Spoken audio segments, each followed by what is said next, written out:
Is this just a very modern thing? I think this is a new thing, and we know that it's inevitable that changes down below will occur after babies, but also actually as we get older, things tend to get laxer and skin gets looser.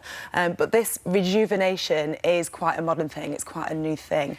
But it seems to be, I understand it obviously after children or when you get older, and I can totally understand that as a medical thing, but you say actually there's an increase in younger women coming in and having this done, so it's more a sort of, it's an aesthetic than medical. So this has been designed really for its medical purposes. So when women hit menopause, they might suffer from vaginal dryness, and it claims to be able to improve that, and also improve symptoms of urinary incontinence and symptoms related to prolapse.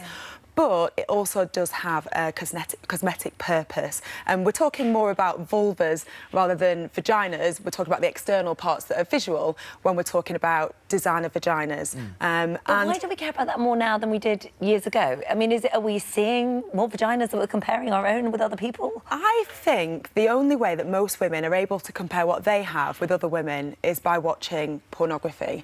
And we know that women in pornography are not a true representation of the huge diversity of what women look like down below. It's a bit like earlobes. Some people have small ones, big ones, one bigger than the other, round ones, oval ones. But we kind of have this skewed view of what is normal because of what we see in pornography. I love that programme Naked Attraction because that does show, you'll have those women lined up and they're all completely different, and that's what women are like. Do you want to wander into... I am. I'm going to go across. I'll be back in a minute. Is there a normal?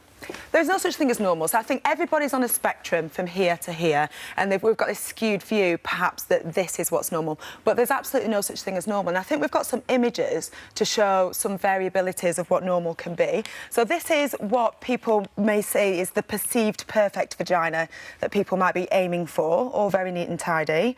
And this one can be described as curtains. So that's when the inner labia extend beyond the outer labia. And Annie, this is Annie, who's our kind demonstrator through in the other room, is one of the reasons she's been having this. This one is big lips, so when the lips are bigger than what people may perceive to be average.